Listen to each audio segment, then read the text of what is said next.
Good afternoon mga paps. Ganda ng araw ngayon. So tara, review natin tong ating 2005 Fortuner gas. Yan. Pag makita niyo yung VVTi 2.7 gas na po yan. Automatic. So dito muna tayo sa exterior. Yung body niya, yan, bulky na siya, malaki. Ang size ng gulong is 265 by 70 R16. Tapos naka-spoiler. Ito yung top of the line ng mga gasoline engine ng mga Fortuner. Okay, so ikutin natin. G variant. Okay, so pagdating sa body, okay, walang masabi. Maganda yung pagkaka-design ni Fortuner. Tapos meron na siyang roof rail.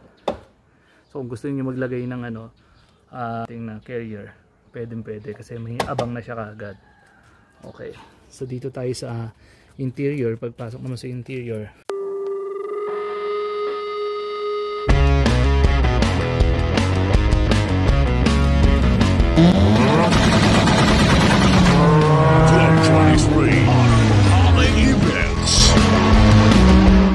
all leather na siya. Leather seats, beige interior. Tapos ito plastics na itong mga to. Ito leather. Tapos yan. Tingnan natin. Yan. Tapos elegante yung niya, yung dashboard niya. Ang stereo niya, ang stock niya is wala siyang USB. Yan lang, MP3 na CD. Yan lang meron siya. Tapos digital climate control, mamaya check natin yan. So dito ano ba meron dito? So, syempre typical na glow box. Sa passenger side, front passenger side, meron kang bottle holder dito. Tapos meron din sa gitna, magkabila ngayong gilid. Dito yung aircon para sa likod. Pag gusto niyo pindutin, ganyan, pindutin niyo lang. Sisindi aircon sa likod. Pero kung gusto niyo sa inyo lang sa harapan, pwede naman off niyo. Tapos may dalawa siyang cigarette lighter. Isa dito, isa doon. Okay, automatic transmission. Tapos adjustable seats. Okay, adjustable lang sandalan. Siyempre, basic naman yan, standard yan. Adjustable seats sa mga lahat na sasakyan. Manual siya, hindi siya electronic. Hindi siya electric. Okay. Dating sa passenger side, sa likod, ito siya. Meron kayong center armrest, magkabila. Kung masyado malaki braso ng katabi mo, well, lugi ka. Pero yan, pwede kayo mag-share dyan. Okay, pero 3-seaters pwede pa rin dito sa likod. Ngayon, ito, maganda rito. Ito, kung gusto mong i-tilt ito, pababa. Tilt natin. Pindutin mo lang to. Sabi ng araw, papunta ron. Ayun, bumaba na siya. Tapos pindutin mo to. Yan. Pusa na siyang tataas. Yun, okay. So, may access ka na. Yung pupunta dito sa likod, may access na siya para sumakay dito sa third row seat. So, mamaya ibababa natin yan. So for the meantime, dito muna tayo sa mga upuan sa gitna. Okay, so ganyan siya. Pag ibababa mo, may hilahan naman dito yan. Pwede mong hilahin, ganun, or pwede mong dito na lang. Okay, tas taas muli. Ngayon mo lang siya. Arrow nito, papunta forward tsaka backward. Pwede naman siya ganyan para may taas mo to. Okay, so yan, tumaas na siya. Tapos, ano pa ba? Adjustable din to, paps. Ito, meron siyang lever dito. Yan. Hilahin mo lang to. Ma-adjust na yung upuan niya. Ito mo, gumagalaw. Adjust. Yan. Kung gusto mong i-forward konti, gusto mong i-backward, yan. Ganun siya. Pwede na may sagad na lang natin dito para maluwag. Para yung passenger mo rito, kung may katangkaran siya, let's say 8-footer, maluwag yung legroom niya. Ganun din sa harapan. Okay, sa pagdating naman dito, meron kayong, syempre may cup holder kayo, tag-isa. Okay, balik mo lang yan. So ikot naman tayo dito sa kabila. So sa likod, yan, kung marami kayong bagahe, pwede naman namang ilagay yung bagahe mo dyan, or tapos baba natin to. Sige, tingnan natin tulad ng ginawa ko kanina. Yan, na ibababa din yung isa, or pwede mo pa isagad parehas yan. Sagad natin pareho. ganyan mo lang dyan, nataas na yan. Okay, ba medyo malaki-laki yung ikakarga ninyo. Okay, same thing lang, same process. Pindutin mo dito, tapos dito tataas na yan. Yan, so ganyan na siya kaluwag. Yan, ganyan na siya kaluwag, diba? Ngayon balik natin, ito muna tayo.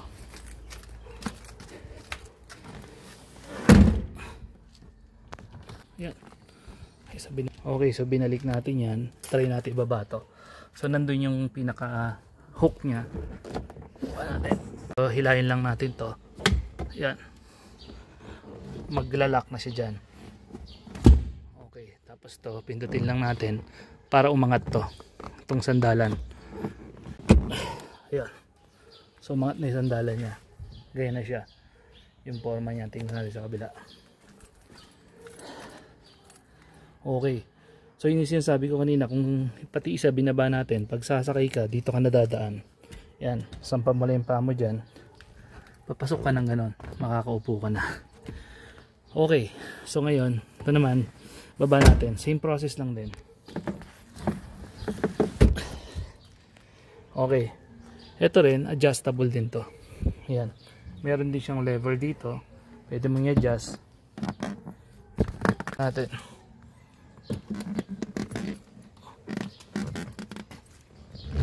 Ayan, umusog na. Ayan, so sumubrang dikit na dito, pero pwede mo i-adjust pa ganon. Ayan, okay. Ayun nga, sabi ko, kung matangkad yung sasakay sa likod, pwede mo i-adjust. Yun maganda rito. Halimbawa, higante talaga, adjust mo sagad.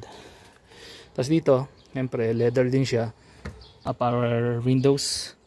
Tapos meron din siyang cup holder dyan. Kabilaan, meron dito sa kabila. Ayun, oh. So ngayon, ito naman sa driver side, ito yung pinaka, yung parang para sa ano, para sa piloto. Syempre may lever dyan, adjustan din yan. Pindutin mo yan. Yan. Okay, so na-adjust na siya. Tapos meron siyang adjust ng height ng seat. Yan, pag in-adjust natin, papansin mo umaangat. Yan, mababa. Yan, pwede umangat. Pag medyo dito naman yung driver mababa, maliit, so pwede mo itaas. Yan, pwede mo ibaba. Okay, yan, so depende na lang sa seating position na gusto mo. Ako ay prefer yung sagad na mababa. Tapos syempre adjustan nito ng sandalan. Okay, so pagdating naman sa drivers, meron din siyang cup holder yan, syempre driver eh.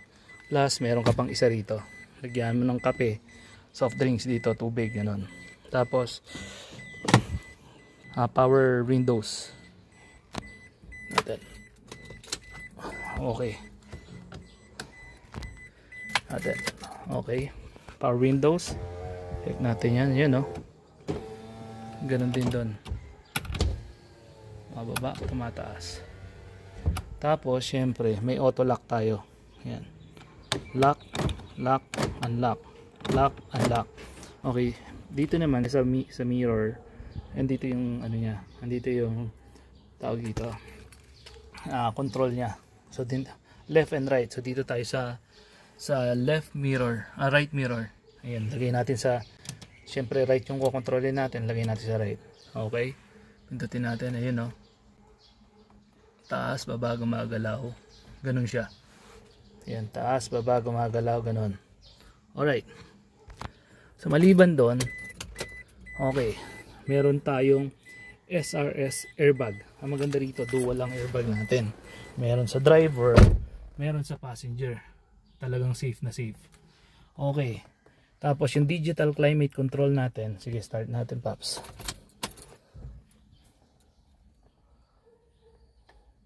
Make sure pala, Paps, no, pagka mag-i-start kayo nito, antayin nyo mawala yung ABS. Yon, pag nawala, tsaka nyo i-crank yung engine para hindi masira yung box natin. So dito, yung digital climate control nya, meron pa nag-on ka nyan. Okay, AC on, yan. pwede mong patayin. Yan, so nandito yung mga modes nya. Okay, ganun lang siya. Tapos sabi ko nga, ito yung rear aircon. Pag sinitch mo yan, iilaw yan, ibig sabihin kumakarga na o nakasindi na yung aircon sa likod. Okay, so maliban dyan, meron tayong temperature, outside temperature. Ayan, makikita mo 23 degrees sa labas. Then time. Tapos sa info na yan, makikita mo rin yung passenger kapag hindi pa naka-seatbelt. Lalabas dyan pag tumakbo ka na.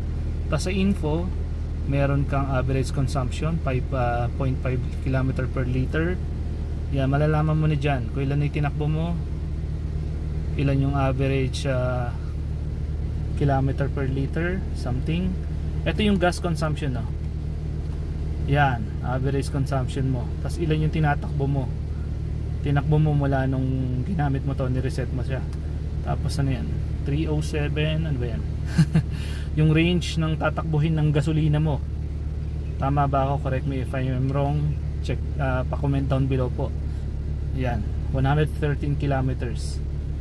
Okay, so yan lang siya. Tapos syempre ito yung clock, yung hour, minute kung gusto mo mag-set ng time kung hindi ka kung hindi sakto yung oras mo. Okay, tapos yung aircon vent, isa, dalawa, tatlo sa passenger yan. Sa likod mamaya papakita natin. Sige, tingnan na rin natin sa likod para hindi tayo malito. Okay, ito yung aircon sa likod.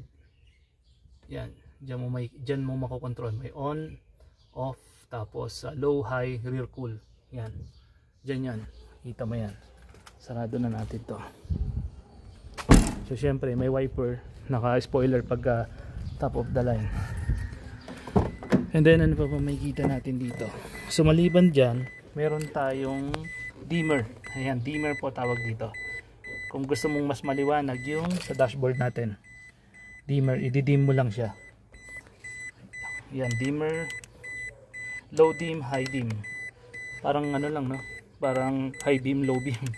Okay, yun yun. So the rest, ito mga abang yung may gusto kong ilagay na switch dyan.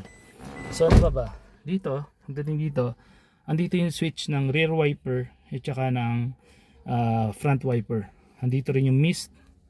Yan, makikita mo dyan. Sulat dyan, may mist, on and off, ganon. Ganon din sa likod. Dyan, makikita mo yan. Ikot-ikutin mo lang yan. Ganon lang kasimple. Okay. Tapos, pagdating dito, start natin. Okay. Okay, pagdating dyan, ito yung sinasabi kong dimmer. Yan. Pag dinim mo yan, pwedeng lumiwanag papunta rito. Liliwanag yan. Kita tong kamay ko to. Hello. O yan. Dimmer yan. Okay, so yan, dumilim na ang kinabukasan. Yan, lumiwanag uli.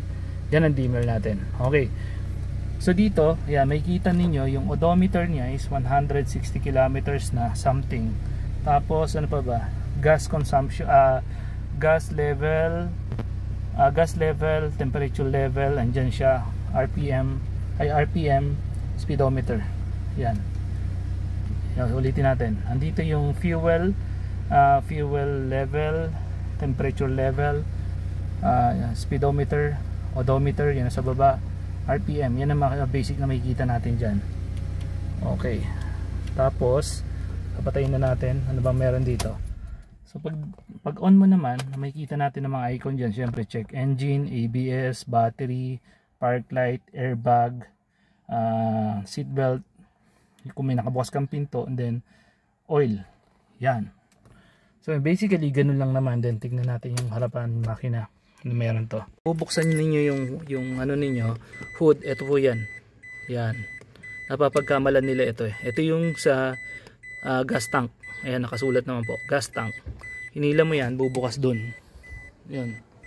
Okay, ito naman po yung sa hood natin. Okay, so pagdating ho dito, nandito yung engine natin. Ito yung engine bay natin. So dito yung battery, syempre. Ito yung pinaka whole engine na niya. Ito yung kapag sa alarm niya. Pag binuksan ninyo yung, halimbawa naka-engage yung alarm, binuksan ninyo yung pinto, sinusian lang ninyo, bubusi-busi na yan. Yan yung pinaka-alarm niya. Ito yung totoong busina niya naman. Yan. Yung dalawa na yan. Okay. Air filter. malinis pa yan, i-check na niya, spark plug, ganun lang naman yun, change oil. Sa variant na to, meron na siyang mga stock na fog light na siya kagad. Okay, tapos chrome finish na na side mirror, chrome din to, mga yan lang naman meron tayo dito. Tapos ano pa ba, ito ang first gen na 2005 Fortuner G. Mapapansin niyo kapag nakalagay yung susi tapos binuksan natin yung pintuan, tumutunog yan, yung chime na yan, para sinasabi, nire-remind tayo na may susing nakasaksak. Hugutin mo papi, sabi. Okay, so pagdating naman sa loob, ito pa, meron tayong ilaw rito, ilaw dyan, lalagyan na ng cake, sigarilyo, kung anong gusto nyo ilagay dyan. Okay, tapos yan, meron din tayong ilaw dito, yan, ilaw natin dyan. Okay, ano pa ba? Wala na, syempre sun visor. Tapos speaker. Pagdating sa sound system naman nito, maganda tunog niya kasi may speaker dyan, tweeter pala ibig sabihin, tapos speaker doon, speaker na naman dito, tweeter na naman dyan, nasa harapan lang tayo paps, tapos speaker na naman dyan. Okay, so hindi ka na kailangan mag-upgrade ng speakers nito kasi ang ganda na tunog, all goods na siya. Alright, so yun lang. Tapos automatic transmission, meron kang 3 drive, 2 low, reverse and park, yun lang po ang meron dito. Tapos may built-in na rin, kasama naman na siyang tawag dito, may kasama naman na siyang sa remote niya mismo, meron na siyang keyless entry. So dito na lahat, top of the line siya nung panahon niya. Although ngayon, ilang taon na ba to, 2025 ngayon, 2005, so nasa 20 years na siya. Lolo na rin.